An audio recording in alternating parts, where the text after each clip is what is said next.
Kinumpirma ng Iglesia ni Cristo na kasama nga nila mga membro nila sa mga nagtipon sa People Power Monument at Liwasang Bonifacio ngayong umaga. Ang aktibidad ay kasunod ng anunsyo ng Office of the Ombudsman na sasampahan nila ng kasong plunder si Senador Rodante Marcoleta na isa ring INC member.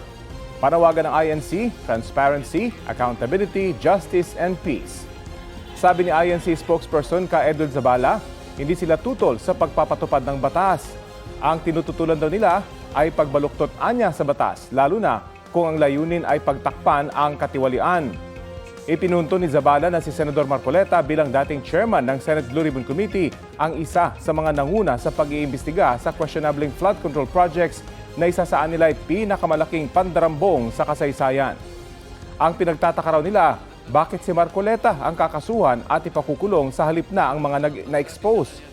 Gusto rin nilang ipaalam sa mga kinauukulan na injustice ang anilay selective justice.